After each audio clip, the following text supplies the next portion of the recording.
jeden z najdroższych padów do konsoli Xbox Series X i nie tylko, czyli Xbox Elite 2. Pad, który kosztuje z 6,5 stówy. Chore pieniądze. Można byłoby powiedzieć, że takie pieniądze zagwarantują, że będziesz grał bardzo długo, szczęśliwie, bez problemów, bez niczego. Natomiast nie, tak nie jest. To też się psuje i niestety dzisiaj spróbujemy to naprawić za pomocą wymiany modułów analoga. Jak wyjdzie, zobaczymy, bo rozbieranie tego pada to jest jedna wielka pomyłka i zresztą zobaczymy. Słuchajcie, ja jestem Spox2, jesteście na kanale Pola Masowe, więc zapraszam do subskrybowania, lajkowania, komentowania. Także wbijamy, bo mamy prawie 80 000 subów. Lecimy po więcej. Także od początku. Pad do Xboxa, ten Elite Series 2. Wbudowana bateria, to wiem, tu jakieś guziki dodatkowe, które można doprogramować, żeby grać w gierki, mieć jakieś większe opcje, nie wiem. Kiedyś miało się jednego pada i się grało, natomiast teraz już trzeba mieć wszystkie te wspomagacze, żeby chyba generalnie mieć lepsze możliwości podczas grania.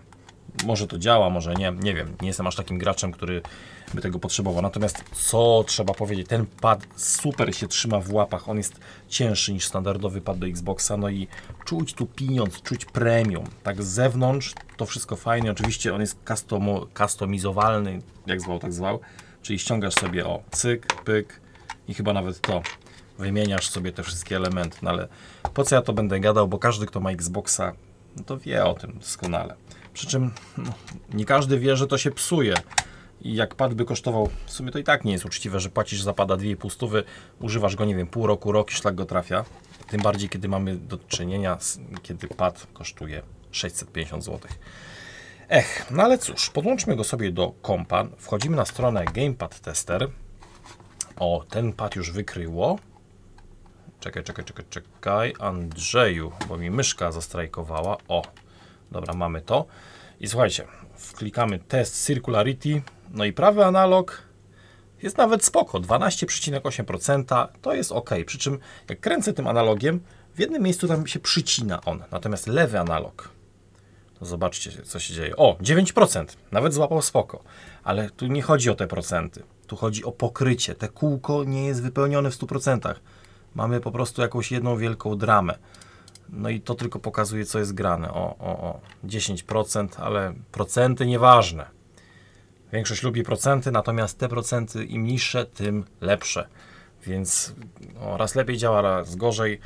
No, do naprawy, do wymiany, bo same w sobie moduły analoga generalnie przycinają się. To nie chodzi tak ultra płynnie. Czuć, że on jak śmiga po tej orbicie, to tak czasami się tak jakby przycinał. Więc tego koleżkę sobie spróbujemy dzisiaj rozebrać. Przyznam szczerze, że tylko raz w swoim żywocie rozbierałem takiego pada. Było to dosłownie miesiąc temu. Znajoma mi go przywiozła. Okazało się, że ten pad jest porąbany w rozbieraniu, bo on nie jest na jakieś tam zwykłe zapadki i sobie go tak pstryk odkładasz, rozbierasz. On ma na tej górnej części dwustronnie klejącą taśmę, która trzyma całą górę do podstawy pada. To jest porąbane, bo tutaj nie ma śrub. To się trzyma na klej. No i wtedy walczyłem mocno, kiedy tutaj wpychałem, coś próbowałem to podważać. Bardzo ciężko to szło. Dzisiaj spróbuję innej techniki, bo już wiem dosłownie, jak go dotknąć, więc spróbuję wsadzić narzędź tutaj. Jest szansa, że tu się podniesie. Albo się coś złamie. No, kurde. A miało być tak pięknie, jednak. O! Ty puścił. Dobra. Puścił tutaj. Pamiętam, że miałem największy problem generalnie, żeby to się rozeszło. No spoko, tylko trzeba pamiętać, to cały czas ma tą taśmę dwustronnie klejącą, więc najwięcej problemu wtedy było właśnie z tym, żeby dziada otworzyć, bo sama wymiana analogów, modułów analoga nie stanowiła aż takiego wyzwania. No kurde, no i teraz zatrzymałem się, bo to się rozeszło. Tu spróbujmy go. O, ty, no ten idzie nad wyraz fajnie. Czekaj, te moduły pościągaj. To też ściągnij. I spróbujmy. No i właśnie, teraz zaczyna się robić ten problem. Tam jest dwustronnie klejąca taśma. Ta dzida nie chce puścić. To jest bez kitu zrobione tak, żeby nikt normalny tam nie pchał łap. No i zobaczymy. O, idzie. Jak to mój znajomy mówił, z tym się nie można cackać. Tutaj już wóz albo przewóz, więc nie będzie miło. Grunt, żeby go rozebrać, pomimo że ja go naciskam, naciągam, to finalnie później wygląda spoko. No i teraz została nam ta strona, bo tu już puściło fajnie, pięknie, natomiast kurczę, no ten bok nie chce gdzieś pójść, więc spróbuję gdzieś wsunąć w tym miejscu i może jakoś tu się troszeczkę to podważy. Nie mam tyle siły w łapie. Przydałby się może jeszcze jakiś jeden listek gitarowy, czy coś, co bym tu wsunął. No bo kurde, ty no rozchodzi się delikatnie, ale brakuje nam dosłownie minimalnie. Minimalnie. Trzeba tu coś wsadzić, albo może poczekajcie. O, ty, patrz, jest. Rozeszło się. To jest niegłupie. Czyli powoli, na spokojnie rozejdź. O, i poszło. Dobra. Czyli kolejnego pada, już wiem jak będę robił, trzeba wpychać w zasadzie jakieś dwa plastikowe elementy, czyli wpychasz tutaj nad R1, nad L1, czy w sumie nie, w Xboxie jest LB, RB, czyli tu wpychamy takie dwa dupki. O, to jest dobry temat, czyli tu wpychamy, żeby się podniosła i ta strona, tak. No i teraz jak już to odejdzie, o patrz, klei się wszystko. Kabelki się kleją do dwustronnie klejącej taśmy. To jest to, o czym mówiłem. W tym miejscu mamy taśmę. Tu, gdzieś tutaj. I tu nie ma śrub. Są tylko i wyłącznie zatrzaski, no, wspomagane przez taśmę. No i no fajnie wykonane. Premium. Jest premium, no ale analogi nie są premium. No i teraz tak, bo wtedy się z tym też boksowałem. Żeby rozebrać tego pada, trzeba prawdopodobnie te analogi wykręcić i z tym były spore problemy, bo inaczej to nie wyjdzie, aczkolwiek mogę mieć złe odczucia. Dzisiaj użyjemy śrubokręta. KitTech mi zamówił śrubokręt, takie coś. Nie wiem, czy Wy w ogóle używacie tych wkrętaków elektrycznych z wbudowanym akumulatorem. Takie coś metalowego. Marka, nie mam pojęcia, co to jest w sumie. Takie coś od pana Chińczyka mi ściągnął. Znajomy znajomego powiedział, że to jest dobre. Używałem dosłownie chwilę, także zobaczymy, czy się przekonam do takich rozwiązań. Bo tutaj jest tak, że wciskasz guzik. Działa to? Działa. Przekręcasz i fire i on wykręca. No, do takich rozbierań padów, rzeczy nie typu jak PS5, to myślę, że to zda egzamin taki. To takie trzymanie jego jest dziwne. Kiedyś miałem na kanale jakiś wkrętak elektryczny i on był całkiem przyjemny w używaniu.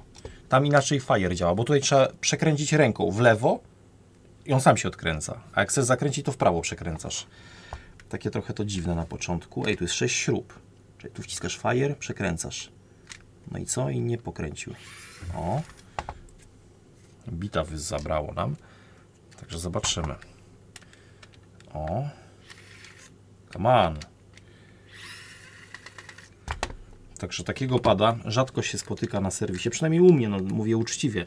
Nie wymyślam nagle historii, że tych padów naprawiłem 50. No bo wcale tak nie jest, nie? I teraz tak, żeby wyjąć środek. No właśnie. Odkręciłem wszystkie śruby i przydałoby się ten środek zdemontować. I on pewnie też jest na jakieś zatrzaski. Tylko pytanie na jakie. Gdzieś tutaj coś musi puścić. O. A tu są jakieś zapadki. Aha, to jest na magnes, ty. Bo tego nie wyciągnąłem. Dobra. Kurde. Człowiek durny. Uczy się całe życie. To się jakoś dokłada. Ok. Tak patrzę, co jest grane. Czy wszystko się zgadza, nic się nie łamało. Tu jakieś te przekrętniki. Kurde bele. Cuda na kiju. Natomiast sama konstrukcja tego pada. Tu już jest praktycznie Xboxowy zwykły pad za te 200 parę złotych. Tu nie ma nic tak naprawdę nowego. Płytka ta sama. Tu narysowany jakiś niedźwiedź. Czy co tam to jest? Kabelki. Ty, a to nie było lutowane? Właśnie. Albo to z fabryki jest takie już...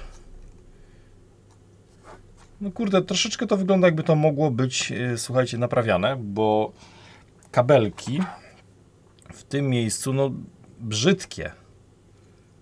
Ja bym powiedział, że nasi tu byli, ale czy faktycznie? Chyba że to było robione nie tak dawno. Jest tak na fabryce polutowane. Nie bardzo mi się to podoba, no ale sami widzicie, jak to się prezentuje. Ok, teraz musimy pójść dalej. Czyli tak, szary na zewnątrz. Jeszcze tak się przyjrzę temu. Aha. Czarny to jest masa. Masa. Czyli na zewnątrz płytki silniki są. To trzeba zapamiętać, żeby jaj nie było podczas składania naszego sprzęta. Jeszcze przydałaby się jakaś pensetka do łapania kabelków. O, dobra, mamy taką. I bierzemy jeden kabelek. Czerwony. Temperatura coś nisko. 340 stopni, a Grot mówi, no nie bardzo. Dołóżmy topnika, dodajmy. Więc zobaczymy, jak to nam pójdzie. Pyk, dobra. Kolejne dwa kable. O. Jedna strona uwolniona. Dokładam topnika z drugiej strony. Bardzo mi się nie podoba to takie lutowanie. No kurde, wiadomo, będę się czepiał. Natomiast im droższy pad, to oczekiwałbym lepiej wykonanej jakościowo roboty. Bo to wygląda zwyczajnie w świecie słabo.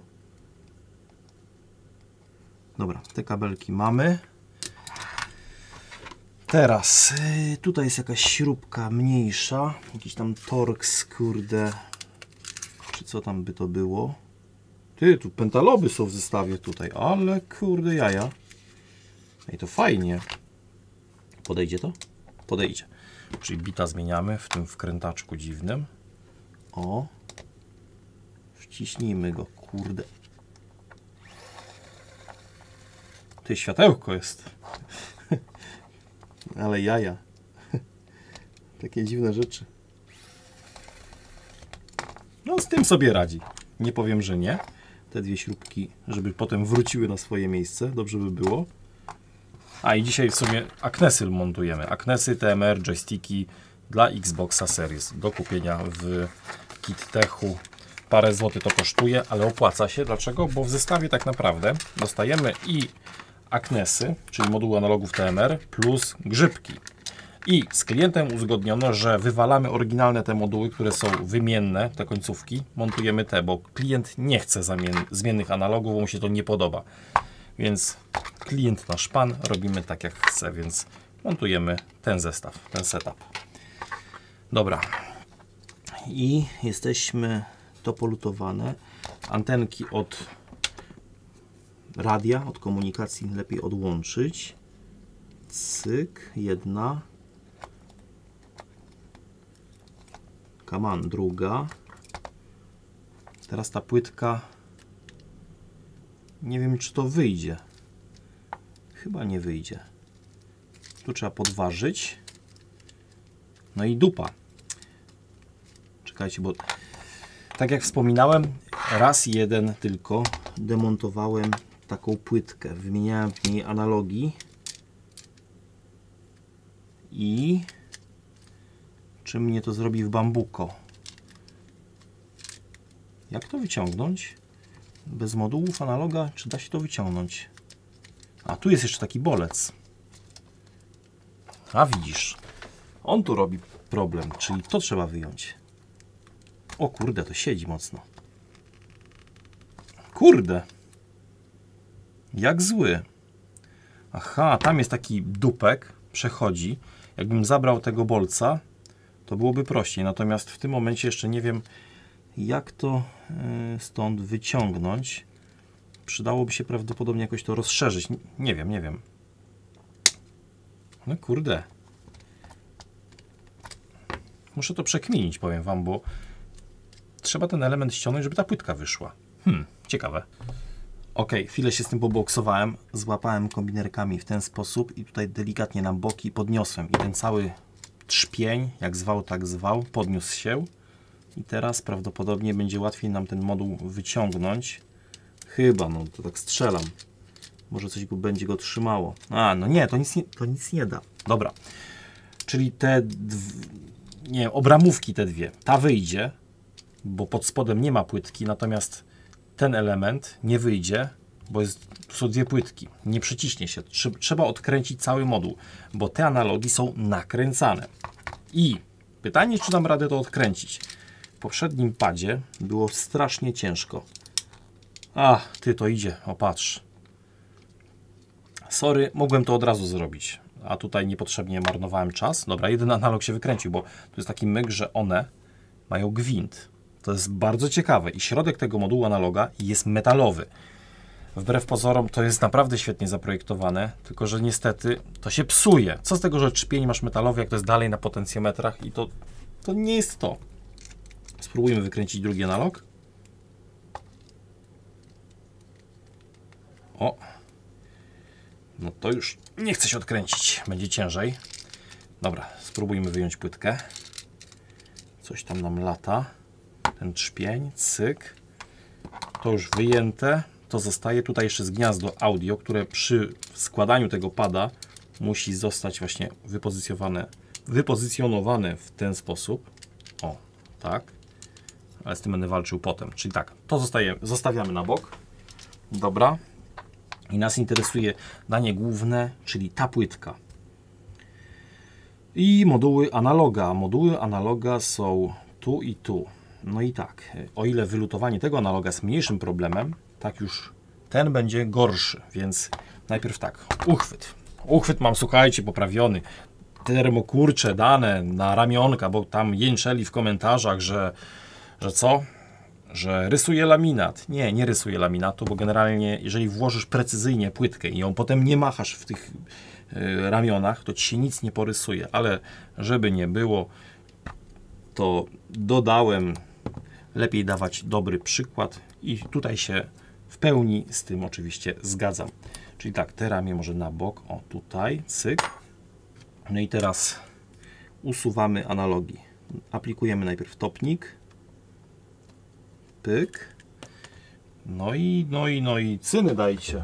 O, trochę cyny. I ta metoda właśnie, kiedy grotem jeżdżę dookoła, naprawdę fajnie działa. Zobaczymy, ile tym razem będę się z tym bujał, żeby w ogóle wylutować moduł analoga.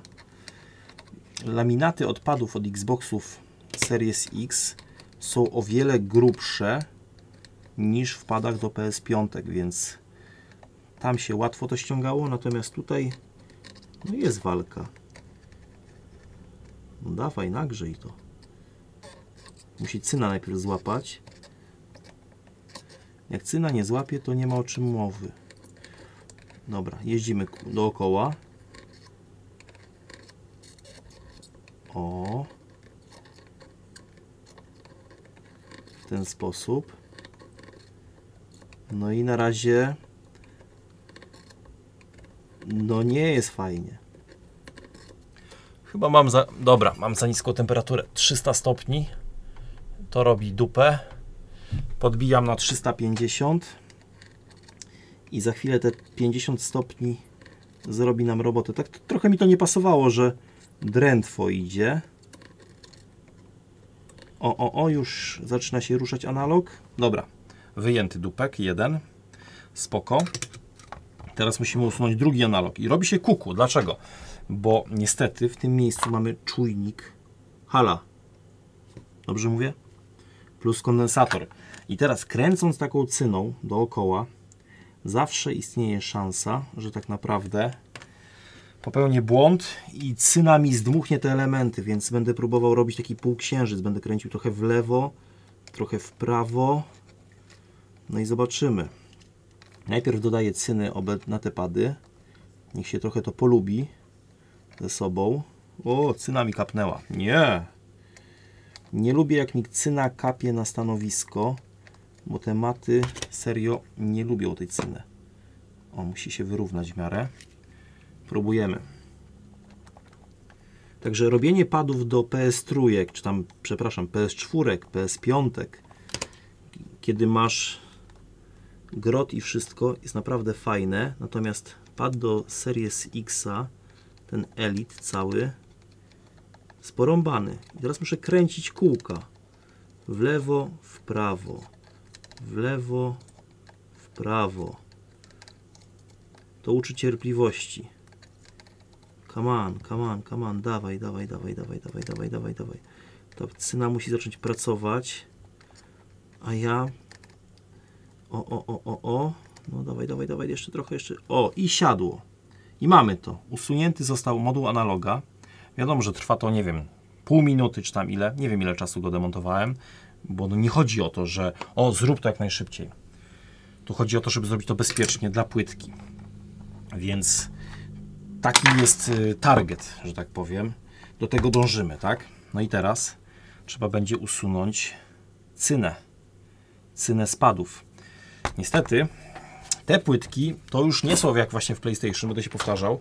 I odsysarką niekoniecznie dam radę to odciągnąć, więc możliwe, że będę musiał sobie wspomóc całą pracę hoterem. Zobaczymy. Przykładam pistolet. No i co? I na razie nie chce to iść. Rozgrzewam. O, nie ma ostrości, sorry. Coś drętwo. Nie idzie, moment. Ok, przeczyściłem środek grota od odsysacza, bo niestety jest przytkany. Trzeba o tym pamiętać, więc zobaczymy, jak teraz będzie. Przykładam. Rozgrzewam. No i co? No i kurde, śmiechem, żartem, nie idzie tak fajnie. Pady od Playa się robi genialnie. Natomiast tutaj widzę, że no jest drętwo. I serio, tam to samo się lutuje. O, dobra, jedna dziurka jest. Druga jest. Trzecia jest. Pad masowy. Zobaczymy, czy podda się. Rozgrzewam, czekam. No też jest.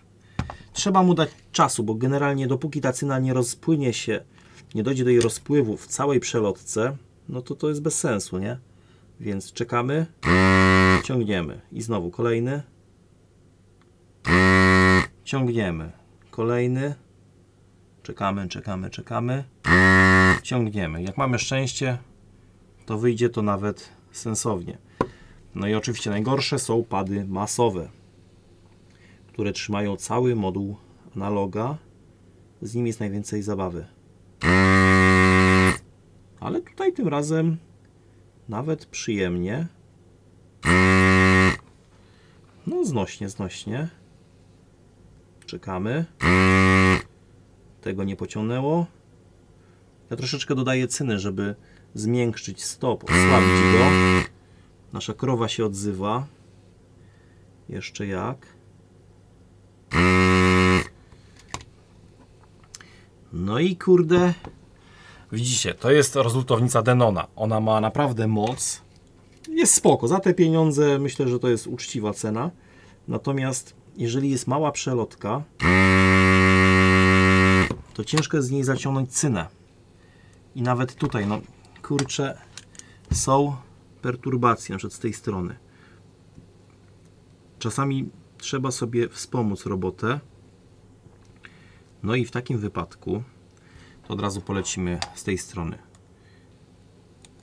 Bo cyna z tamtej strony jest wymieszana, jest fajnie, pięknie, jasne. Natomiast problemy są z tej strony.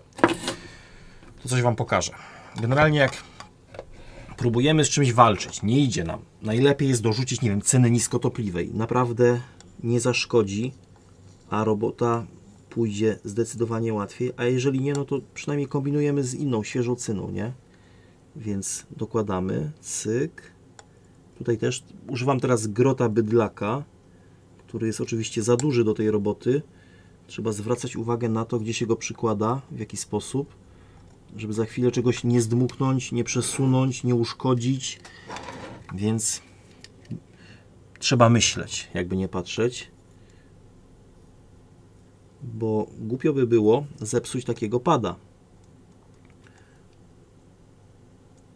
Jakby to był pad od PlayStation, to jest pół biedy, nie? Natomiast tutaj, no nie. Dobra, dorzucam cyny, mieszam, pyk, to mamy. Jeszcze te pady na drugim analogu, które się nie poddały. Oczywiście mógłbym zmienić grot na mniejszy w tym momencie, ale spoko. Trzeba pokazywać, że innymi też da się lutować. Dlaczego nie? No i teraz znowu rozlutownicę przykładam. Zobaczymy. Czekam, czekam, czekam. No jest dziureczka piękna. O, i o to chodziło. Dobra, i znowu przykładam. No i nie dało rady. Znowu. Kręcimy kółeczko delikatnie. No nie dało rady. Będę musiał się wspomóc hoterem, jakby nie patrzeć, bo wyczuwam tutaj problemy. No tutaj jest spoko. No kurczę, niewiele brakuje. Ale brakuje. Dziurka jest. Jest dziurka. Dziurka. Dziurka. Czy tam otwór. Dalej. Przykładam, czekam. No nie. Come on. No ten laminat to jest bydlak. Ok, używamy teraz Brute Force, czyli o co w tym chodzi? Słuchajcie, użyjemy hotera dodatkowo, bo widzę, że jest na styk, ale brakuje, więc hoter w łapę. Temperatura nawet może być 300 stopni. Tu nie chodzi o to, żeby tą płytkę nagrzewać nie wiadomo jak, tylko delikatnie jej pomóc. Czyli hoterem grzejemy. No niestety czasami trzeba sobie pomagać, trzeba improwizować i patrzeć, co z tego wyjdzie. No, dogrzewam hoterem, przykładam pistolet. No i nie działa.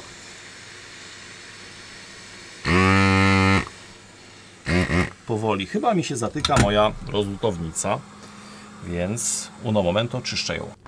Ok, znowu ten pistolet przeczyściłem w środku. Nagrzewamy hoterem. No mówię, trafił się zły zawodnik, zły przykład, więc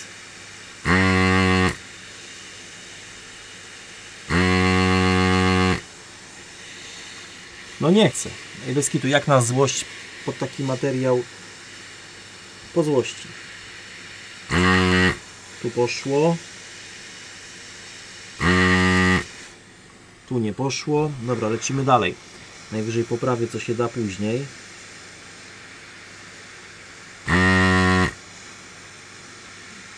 No come on.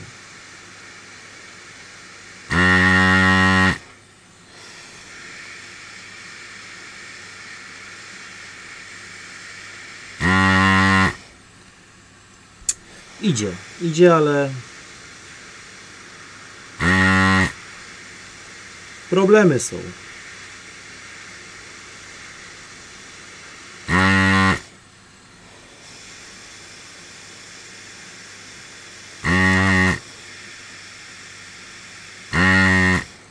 To tylko pokazuje, że mając sprzęt, teoretycznie wszystko, nie zawsze jest pięknie.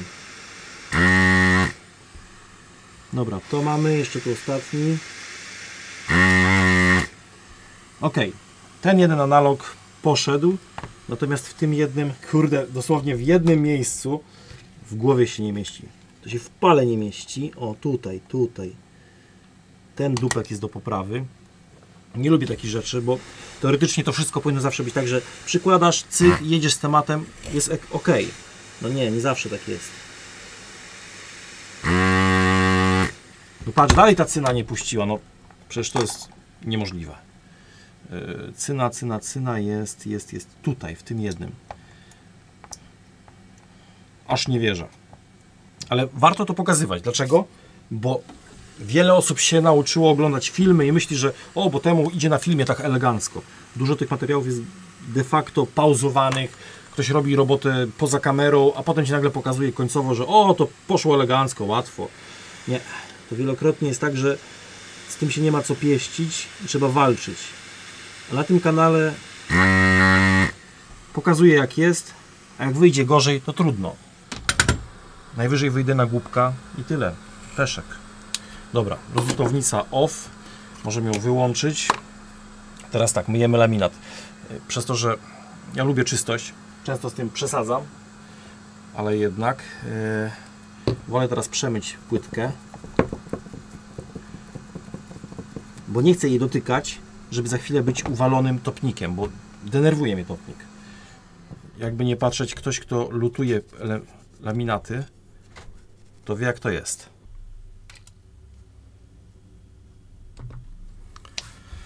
Nie było mnie. Zachorowałem. Niestety. Ponad tydzień męczył mnie jakiś tam świrus. Było dramatycznie źle i w sumie wszystkie moje działania zostały wstrzymane. Nawet światełko nie świeci. O, teraz będzie lepiej. No i pada należy dokończyć, bo to wszystko czekało, więc będę walczył dalej. Natomiast czasami tak w życiu bywa, że jak ma się już dzieci, one pójdą do szkoły, no to potem z tej szkoły przynoszą jakiegoś tam dziwnego powikłańca, to przechodzi na rodziców, no i jest jak jest, więc 7 dni, jak nie lepiej, były mega ciężkie. Trzeba wrócić do tego wszystkiego. Przy czym ja od razu powiem, nie jestem jeszcze tak w 100% sprawny. Trochę mnie jeszcze plecy bolą, trochę gardło, cały czas gdzieś trochę bóle głowy, ale trzeba się skupić na tym, że jest w miarę okej, więc dobra. Mniej gadania, narzekania. Wróćmy do lutowania, bo nie miałem lutownicy ponad tydzień w łapie, więc trochę się dziwnie czuję. Więc tak, tutaj wtedy czyściłem płytkę, oczyszczałem pady, a tu jeszcze delikatnie trochę cyny zostało. Nie wiem, zobaczymy, czy ten analog przejdzie, bo ta przelotka nie oczyściła się idealnie. Nie wiadomo, czy w tym momencie, jak ściągniemy płytkę, to czy nowy moduł analoga tego Aknesa, czy on będzie pasował. Więc teraz tak, przyłożymy to sobie, no i sprawdzimy, czy to przejdzie, czy nie. O, dobra, to już pasuje. Jak stąd, git. No i w sumie, tak jak mówiłem wielokrotnie, lutowanie takich elementów to jest przyjemność. Serio, wymiana analogów to jest biznes dochodowy. Dlaczego? Bo nie musisz mieć nie wiadomo jakich zdolności specjalnych, nie musisz mieć nie wiadomo jakiegoś sprzętu, żeby to zrobić. Naprawdę wystarczy do tego podejść powoli, sumiennie i serio rezultaty są bardzo zadowalające. Także to się tak wydaje. Może to wygląda czasami na coś skomplikowanego, trudnego, natomiast nie, no naprawdę to jest elegancko. Bym powiedział, że jeżeli chcesz zacząć swoją przygodę z elektroniką, z lutowaniem, to jest to dobry temat. Czyli takie analogi do lutowania. Dobra, dajmy trochę cyny. Ostrość będzie mniej więcej na takim pułapie. I przykładam mój grocik i zobaczymy, jak będzie szło. Cyk, rozgrzewam przelotkę. No i to kurde zaczyna łapać. I właśnie tutaj najważniejsze jest to, żeby mieć grot, który nam pomoże. Przykładasz, cyk. Jak masz więcej szczęścia, bo grot ma odpowiednio wysoką pojemność cieplną, to ta cyna się elegancko rozleje tam w środku. Na razie będą takie trochę ostre, bym powiedział, krawędzie, te cynowe. Widać, że one nie są takie piękne, ale my to wyrównamy. Zapewne na początku tego materiału mówiłem, że ta płytka jest grubsza. To nie jest pad od PlayStation. Pada od PlayStation to każdy polutuje. To trzeba sobie powiedzieć uczciwie. Natomiast ten pad, ten laminat już wymaga lepszego sprzętu. Byle lutownicą tutaj nie podejdziesz, bo nie wylutujesz tego od tak. Prędzej coś rozwalisz, pourywasz jakieś przelotki, pady. No, można zniszczyć coś. Więc zalecam ostrożność, a dzięki niej finalnie będzie to zrobione sensowniej. Dobra, teraz dokładamy z tej strony grot. I w sumie tak sobie często się zastanawiam. Kiedy ja sobie lutuję z takiej perspektywy, no to widać, co ja robię, tylko na czym, kurde, ty to oglądasz? Jak oglądasz to na telefonie, to praktycznie ty nie wiesz, co ja lutuję. Bo tam coś widać, że jakiś facet trzyma kolbę w ręku, coś tam przykłada, lutuje. No i tyle. Natomiast jak oglądasz to na telewizorze, no to tu już robi się całkiem niezły obrazek, bo optycznie mamy fajnie to ogarnięte. Ale tak zastanawiam się, czy jest sens tak pokazywać to. Czy nie lepiej byłoby teraz na przykład, nie wiem, ten analog polutowałem standardowo, ok. No to teraz zrobimy drugi analog pod mikroskopem, przy czym trzeba go przycelować, ten drugi moduł. Gdzie to będzie? Gdzieś w tą stronę. Obróćmy dziada. Pytanie, czy wejdzie. Czasami jest tak, że ta... A, nie no, spoko. Pasuje to. Weszło, bez większych problemów. Gitara. Ja sobie tylko złapię go na jakieś 2 pady chociaż. Jakkolwiek, żeby mi on nie latał. Bo to jest najważniejsze w tym analogu. A resztę zrobimy pod mikroskopem. Czyli jeden moduł analoga będzie lutowany pod mikroskopem, a drugi z kamery od góry. A w zasadzie to na odwrót powiedziałem w tym momencie, ale myślę, że każdy rozgarnięty zrozumiał, o co mi w tym chodziło. Dobra, dajmy jeszcze trochę tutaj. Chociaż te 3 pady. Pyk. No idziemy na mikroskop. Mikroskop, albo mikroskop. Jest światło, jest. Nawet mikroskop miał wyłączone co trzeba. Ok, no to tutaj będzie, to będzie o wiele większe. No, spora różnica. Bez kitu. Komfort pracy pod mikroskopem to jest inna liga, wbrew pozorom, w porównaniu do takiego lutowania właśnie, gdy patrzysz na tą płytkę, no kurde, patrz. O, przykładasz cynę i cyk. I tutaj widzisz elegancko. O. No, to tak. To mi się podoba, kupuję to. Powiem tak, aż tydzień minął, gdzie nie lutowałem. Tam 9 dni byłem poza firmą, ale już mi się to podoba. I autentycznie brakowało mi takiego lutowanka. No, niby człowiek to lutuje już tyle czasu, ale kurde, no i japa mi się ucieszyła. No, fajnie jest zobaczyć cynę. No, na kanale już chyba z 14 dni nie ma żadnego materiału wideo. No widzicie, czasami tak bywa. Nie mam żadnego tam backupu filmów w zanadrzu, bo po prostu nie mam, lecę na spontana. Nikt się tutaj nie napina specjalnie, bo treści nie ma. Po prostu życie, nie? A to, że się coś wydarzy raz takiego czy innego, no to bywa. Tak samo jak mój, nie wiem, wypadek na nartach w tym roku. Też mnie nie... W sumie do dzisiaj mam problemy trochę przez ten występek, no ale cóż, no, kulasy, starość, no, robi to wszystko swoje. Dobra, przykładamy, cyk. Nie no, ale się fajnie bez kitu lutuje tym. Ten grot jest zajebisty. No kurde, czad. Bardzo mi się on podoba. Zaś będzie godzina materiału o tym, jak jakiś facet lutuje sobie pod mikroskopem. Mi się cieszy, jak głupi do sera. Oj, tak. Ja i tak jestem w podziwie, że ktoś to ogląda. Kogoś to nie nudzi. Nie wiem, mówią, że z braku laku i kit dobry, więc chyba taką dziurę dobrze wypełniam i tego trzeba. Patrz, no ten pad, o tutaj, taki nieładny. O, trochę mi się nie podobają. Jeszcze tutaj dogrzejmy. Cyk. Ale fajnie widać tą cynę. Kurde. Mam wrażenie, jakbym, nie wiem, nie lutował bardzo długo. Nagle przyszedł do tego pierwszy raz. No i bam, i japa się cieszy. No tak. Jestem jak ten Polak, który pojechał do Anglii na zmywak. Po 2 tygodniach wraca do Polski. Spotyka się z swoimi przyjaciółmi. I on nagle zapomina tego, polskiego, nie? Się pyta, jak to było po polsku? Jak wy tam po polsku tam mówiliście? Nie wiem, na chleb czy na co innego? Bo on już po tych 2 tygodniach zapomniał języka, nie? Tak czasami mam takie wrażenie. Pewnie mylne, no ale cóż. Dobra, myjemy przez szmatkę szczotką białą od pana Chińczyka. Jak to wygląda?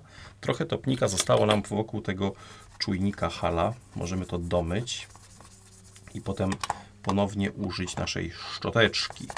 Dawaj, szmata. Musi być szmata, bez kitu, żeby było fajnie, żeby było czysto, żeby się to nie rozlewało, rozmazywało.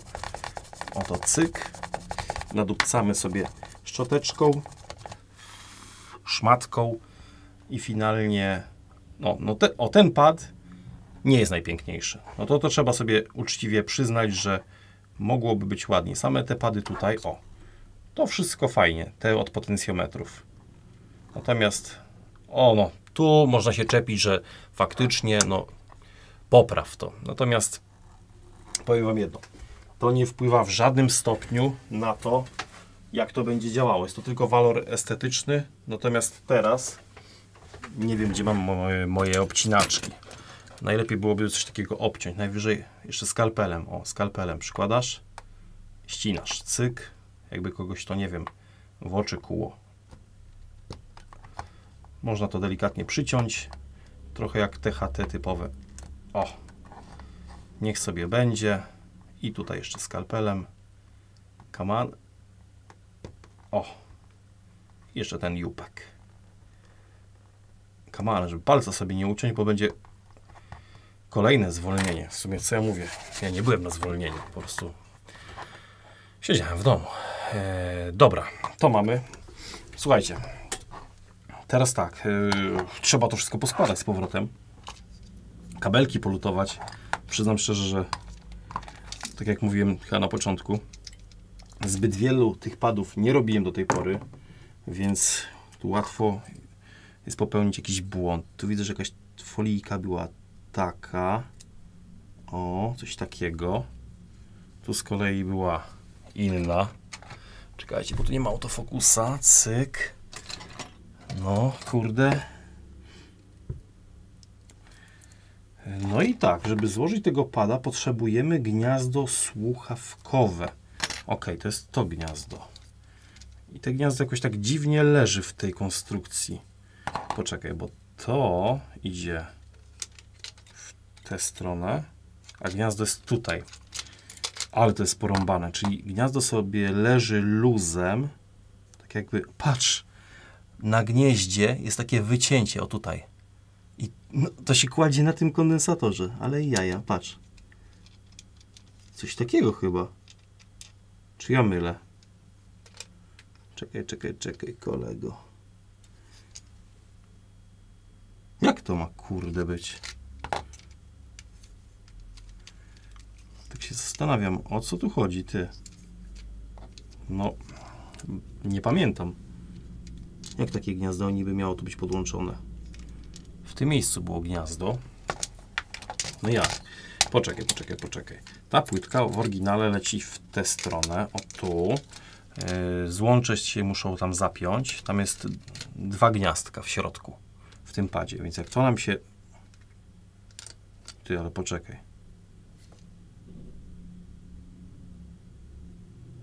Moment, bo ja w tym momencie już... Ja dobrego pada trzymam?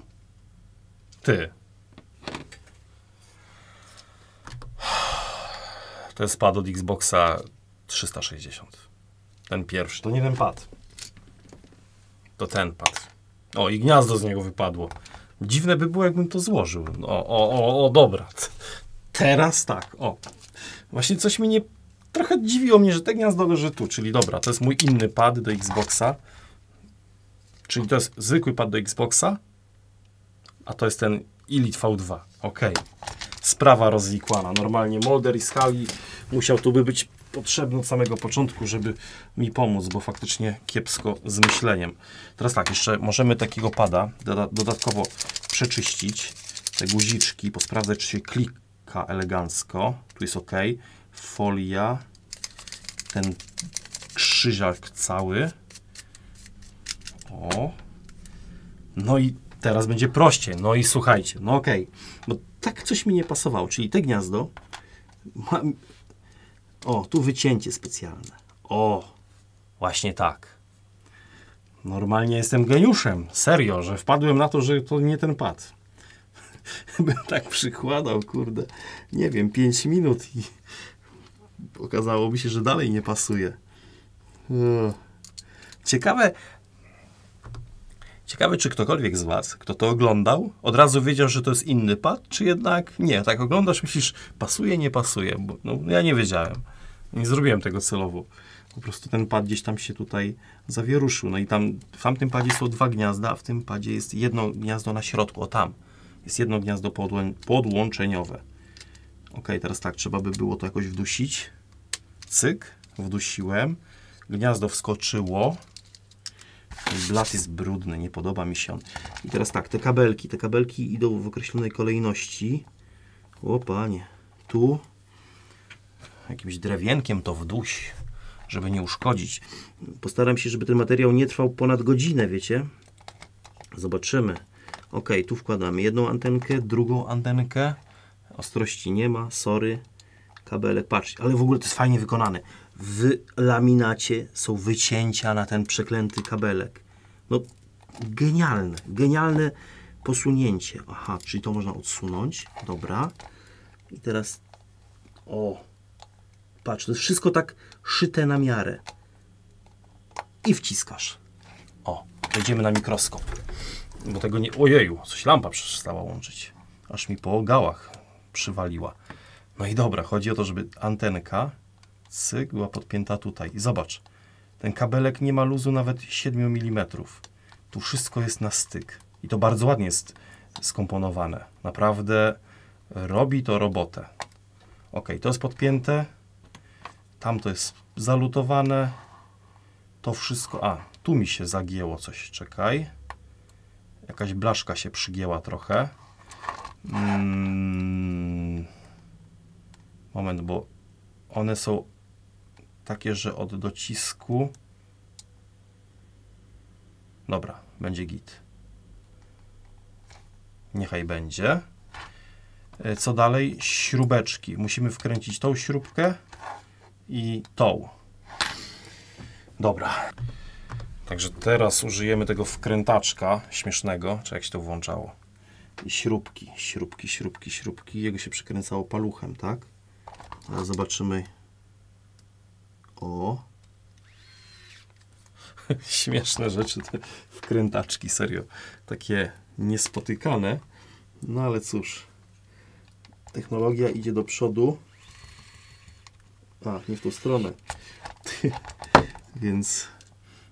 A gdzie są jeszcze 2 kable? Aha. Czyli tak. Coś wypadło. Bit wypadł. Ten kabel idzie... O co to chodzi? Poczekaj, tu były 4 kable. 2 kable od silnika. A, tu jest 2. Dobra. Te dwa. Aha, i ten mi się podwinął. Ty Franco jedna. Dobra. Słuchajcie. Kable lutuję. Wracam teraz do Was. Chciałem sprawdzić, w której kolejności były kable, bo mam ten materiał oczywiście nagrany. Zapomniałem tego bolca włożyć. Kurde, serio, tutaj faktycznie trzeba myśleć, co się robi. Także znowu trzeba tą płytkę wyciągnąć. Ja pierdzielę. Rozkręcamy dziada. Ciach. No i ten bolec... Słuchajcie, może tak naprawdę to inaczej się jakoś tam robi. Nie wiem. Ale w tej konfiguracji gdzieś ten bolec musi się schować. No i teraz te antenki, trzeba znowu to odłączyć. Cyk, pyk. Płytkę podnieść. Ja pierdzielę. No i wcześniej było tak, że ten bolec siedział gdzieś tutaj. On tak mocno w tym siedział. O, tu. I on jest po to, żeby ta płytka chyba nie pracowała za bardzo na boki, żeby trzymała jedną i drugą stronę. I ten bolec musi wejść w ten otwór.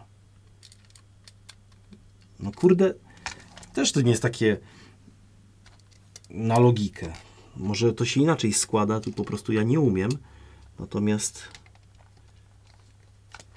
ty no kurde. No takie ciekawe. No jak to ma wejść? Tutaj brakuje mi teraz, jeżeli jest ten bolec. To może z tym bolcem się to wkłada, ty.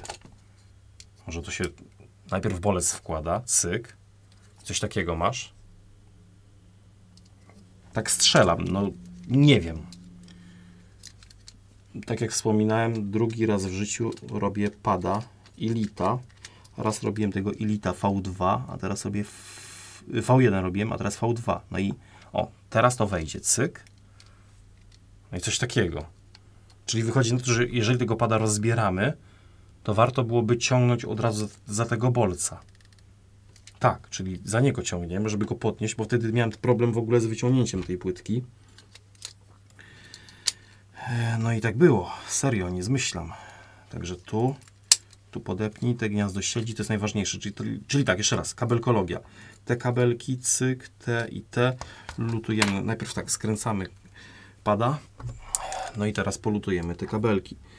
Tu mamy 4 pady. Ja tu wcześniej cynę już zebrałem, żeby tego nie przedłużać, więc dobra, lutowanie kabli fascynującym zajęciem nie jest, natomiast w tych padach te kable wyglądają tak średnio. Jakoś tak mi się to nie podoba. Według zdjęcia, które mam na podglądzie, pierwszy idzie czarny, one są polutowane w tę stronę, więc przykładamy. Nie wiem, czy jest ostrość, jak nie ma, to sorry. O, jeden. Teraz drugi kabelek, czerwony, tylko weź go złap, pyk, potem znowu czarny ma być, a on jest strasznie tak wygięty, czyli tak, kable idą na zewnątrz, natomiast potem są zagięte w drugą stronę, trochę mi się to nie podoba, tak widzę na podglądzie tutaj na zdjęciu, więc to wszystko wtedy jest zrobione w ten sposób, coś takiego. No, niech ci będzie. Może tak miało być, faktycznie nie kłamali. Nie mam pewności, czy ten pad był przez kogoś robiony, czy może to jest fabryka, original. Ciężko powiedzieć. Możliwości jest wiele.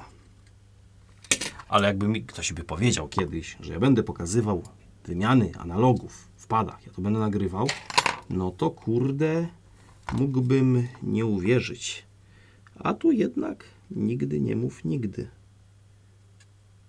Wydaje mi się, że dźwięk będzie kiepski. Słyszę, tak mi się wydaje, może się dźwięk trochę odbija. Jak słuchasz tego na słuchawkach, napisz mi, czy w tej części materiału, kiedy już jestem trochę, wiadomo, trochę chory i tak dalej, ale czy nie masz wrażenia, że ten dźwięk jest troszeczkę gorszy niż pierwsza część? No, co ja lutuję? No, gdzie ja mam mózg? No, nie, no tak naprawdę do takiej sensownej roboty to się nie nadaje. Człowiek w ogóle nie. Najpierw miał być silniczek. Dobra, silnik, cyk. Drugi kabelek. Ta. Myśl, facet, bo przepadniesz. O, i teraz znowu czarny i szary. Dobra. Ale to słabo idzie.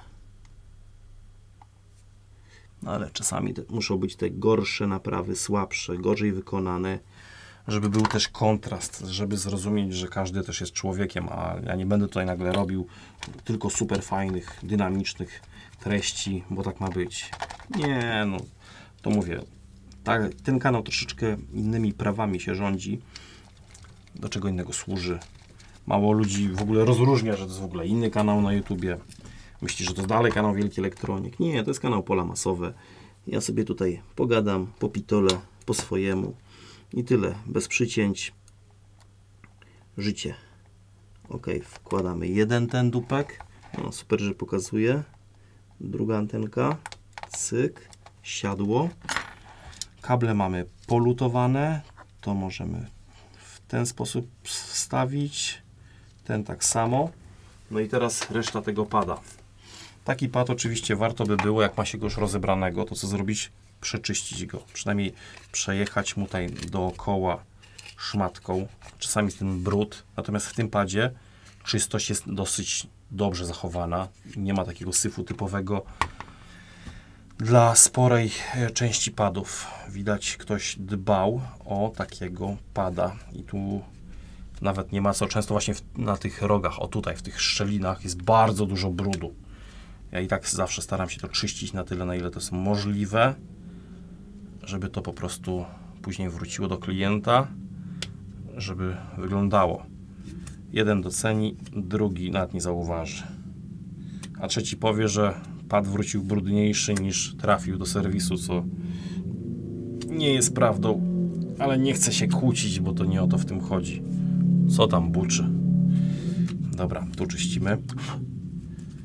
Tu można też przeczyścić te guziczki, cyk. Ciekawe, czy mikrofon to zgarnia. Jakiś motor jeździ. Dobra, to. A i analogi. Tak jak wspominałem, klient powiedział, że nie zależy mu na tych oryginalnych analogach z wymiennymi końcówkami, bo go to drażni, więc mogą być zamontowane analogi właśnie z zestawu z Aknesów, czyli wstawiamy dwa nowe moduły analogów. Cyk. O, coś takiego. No niech będzie. Co dalej? Poczekaj, panie Andrzeju, bo tak, to jest. Sprawdźmy, pomyślmy, czy jest git. Tu były jeszcze jakieś śrubki później na koniec. Od góry wkręcane, czyli tak, całość teraz wkładam w te miejsce. Mam nadzieję, że to dobrze robię. I niczego tutaj już nie schrzanie. No ale czy jestem tego pewien? Czy tak będzie? No. Tu gdzieś mi silnik jeden nie chce wejść. Wiadomo, nie chcę się z tym padem siłować, nie wiadomo jak. Bo nie o to w tym chodzi. Czyli te blaszki są git, to. Ten bolec powinien wejść w ten otwór, a ten tu. Czyli najważniejsze jest trafienie tego bolca i tego w tamte otwory. Tak jakby, czyli od góry. O. No i coś mi tutaj nie pykło. Coś tu nie weszło. O, teraz weszło. Czekaj. No takie powolne to mozolne. Aha. Bo to tutaj jeszcze. Czekaj. Coś jest nie tak. Nie. W takich momentach po prostu czasami się zastanawiam, po co ja to nagrywam? Po co ja się męczę? To jest, kurde, trochę jak robienie sobie na siłę, na złość, karanie samego siebie. Jak to, kurde, złożyć? Mówię, kiedy wiesz, jak to złożyć, to jest git. Tu gdzieś mi te moduły analogów nie wchodzą. O, teraz, czekaj, teraz wskoczyło.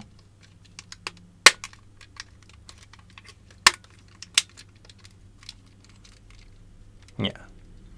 Coś jest nie tak. Ta strona weszła. A, poczekaj, bo te triggery chyba muszą być wduszone trochę.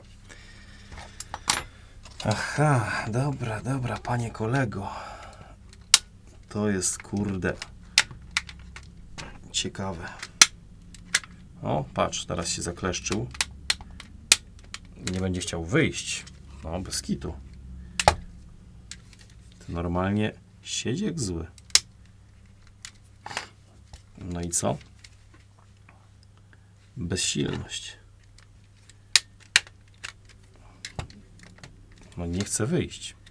Niezłe jaja. Ciekawe to jest. Pogłówkuję. Dobra, wiem, o co chodzi. Dobra, wiem, bo kurde, to nie jest proste. Słuchajcie, tu chodzi o taki myk, że zanim włożymy tą płytkę, trzeba wdusić trochę dwa triggery. A druga sprawa, to trzeba mieć ustawione przynajmniej albo na trójki, albo na jedynki, ale chyba najlepiej jest w sumie na trójki ustawiasz od tyłu, tutaj. Przynajmniej tak mi się wydaje. I dzięki temu, trzymając pada do góry nogami, bo jak trzymasz w tą stronę, to zaraz te silniki wypadają, bo grawitacja, tu mocowanie trzyma, trzymając go w ten sposób, one do góry nie polecą, nie? No to trzymasz do góry nogami pada, wciskasz te dwa triggery, o dosłownie coś takiego i patrz, przykładasz mniej więcej tak, wjeżdżasz do hangaru, no i to siadło. Już wszystko jest dopasowane, elegancko.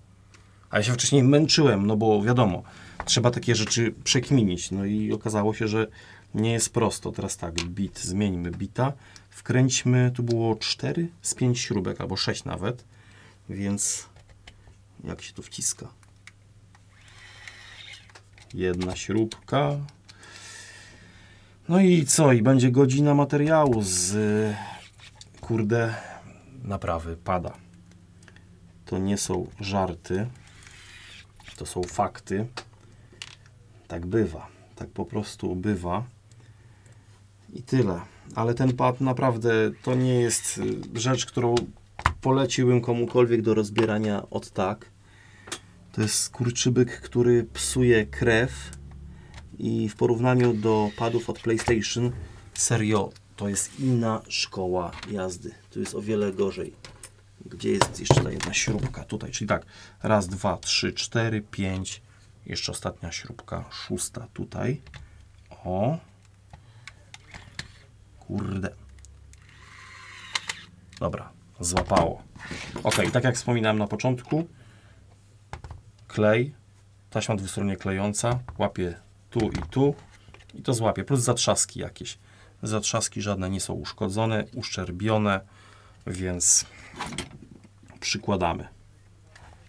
Na pewno będzie ok? No taką mam nadzieję, po to robię. Cyk.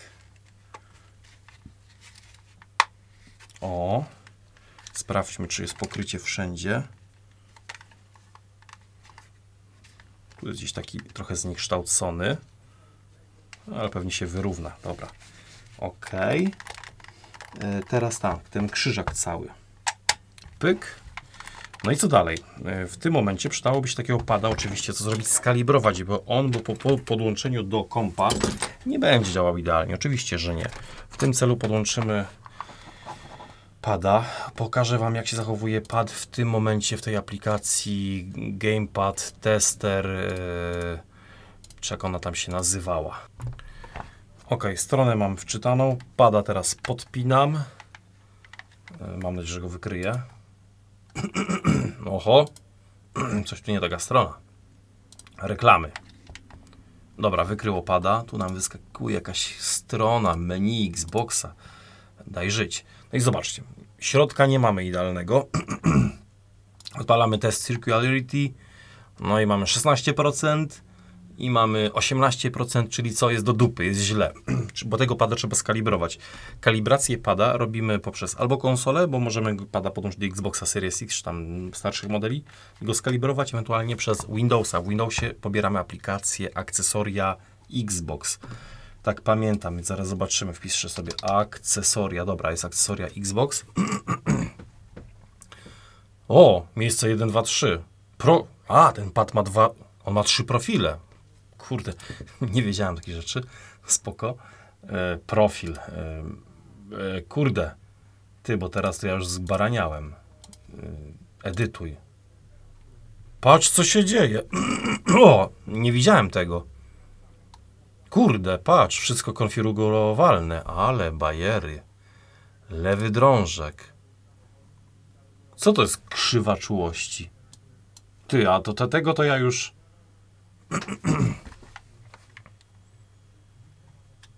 Powiem Wam tak, nie widziałem takiej formy tego. Na Xboxie, tym padzie idzie V1, normalnie pokazywało, nie było takich bajerów. O, tak jak tutaj po lewej stronie, takie kurde... Jakieś to inne jest, serio. Jestem zdumiony tym, co widzę na ekranie. Ciekawe to jest, kurde. O, nie będzie tak, będzie troszeczkę mniejsze, ale będzie widać. Obliczenia promieniowo, prawdziwe przekątne. Panie, co to się dzieje? Gdzie to jest kalibracja? Mapowanie, wibracje. Patrz, jak to ładnie jest narysowane, kurde. No, oj, tutaj widać, że on w prawo ucieka, no ale... Poczekaj. Od początku. Tu gdzieś w opcjach. Jak tu włączyć? Aplikacja się zamknęła. Co za szajs. Jeszcze raz. Poczekaj. 3 kropki się klikało. Dobra. Już teraz. Spokojnie. Bez emocji. Opcje ponownej kalibracji. Tak. Lewy drążek. Ponowna kalibracja. Rozpocznij i on nam każe robić te kółka. Czyli kręcimy jedno, drugie, trzecie, czwarte, piąte, szóste i teraz chyba w drugą stronę. Dobra, i kręcimy. Raz, 2, 3, 4, 5. Ja oczywiście robię to za szybko, specjalnie, żeby nie przedłużać tego. Po materiale zrobię to wszystko bardzo powoli, żeby nie było. OK, zakończ. Skonfiguruj jeszcze raz. Kurde, gdzie to się klika? Poczekaj, bo tutaj gdzieś mi brakuje. 3 kropki. Opcje ponownej tej i prawy analog. Dobra, lecimy z prawym. Rozpocznij. No i kręcimy. 1, 2, 3, 4, 5, 6. W drugą stronę. 1, 2, 3, 4, 5, 6. Góra, prawo, dół, lewo. Dobra, zakończ. Teoretycznie to się od razu zapisuje do pada. OK. No i teraz jeszcze raz odpalamy i patrzymy, co się dzieje. Cyk. 2,8%. Czekajcie, powiększę to, bo aż się wierzyć nie chce. O. Teraz lewy analog. I cyk. 3%. Nie no, szok. To się w pale nie mieści. Serio. No, patrzcie. 3,2 czy tam 2,7 na lewym, na prawym. No, około 3% rozbieżności. Oczywiście, co najważniejsze, kręcąc nim dookoła, ten analog robi bardzo ładną pracę. Nie ma takiego, nie ma czegoś takiego. Nagle tak nie lata jak głupek, tylko robi taki precyzyjny ruch. O, a teraz to się rozjechało. O, proszę. Ty. A czego tak się zrobiło? Zacząłem tak telepać analogiem. O.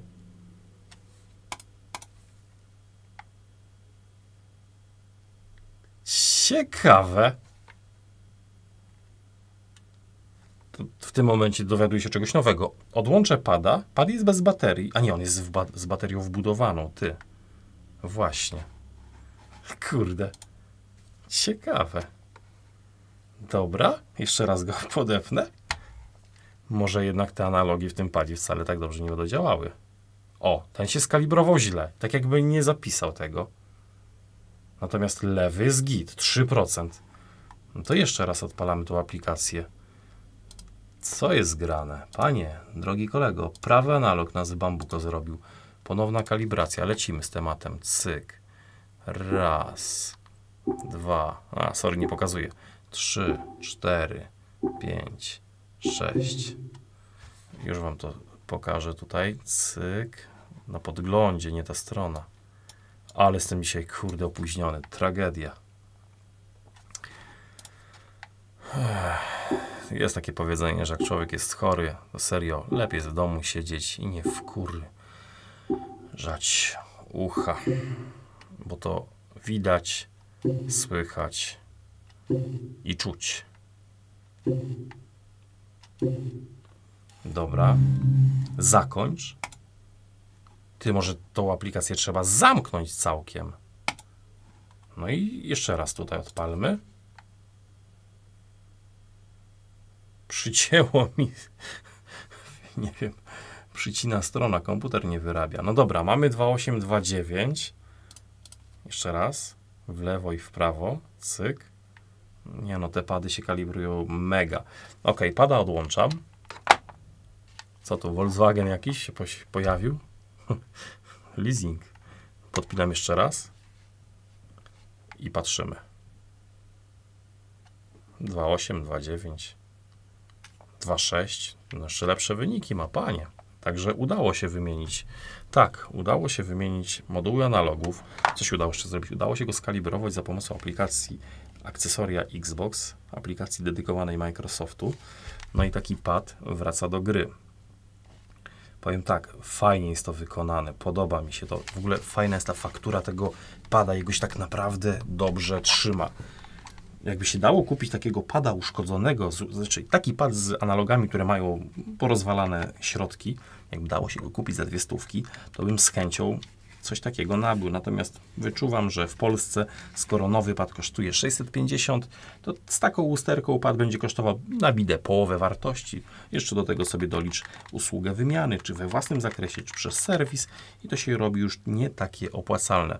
Co na sam koniec takiego pada oczywiście przemyjemy. Tu widać jakiś tam brud, więc preparatem typu Tenzi czy coś innego zostanie on elegancko domyty, żeby tutaj wyglądało oczywiście to wszystko lepiej. No i koniec końców padzik wraca do gry i mamy usunięte moduły oryginalne, które były zbudowane w oparciu o analogi, które mają swoje powierzchnie trące, które po prostu po iluś tam godzinach wypracowanych kończą się, a montujemy elektromagnetyczne TMR-y, no i dzięki temu to powinno teoretycznie w ogóle nie wracać na żadną reklamację. Jeśli tak by się stanęło, no to kurde, ja Was o tym poinformuję. Na razie póki co jest git, ale mało tych padów zrobiłem, więc cóż będę pitolił.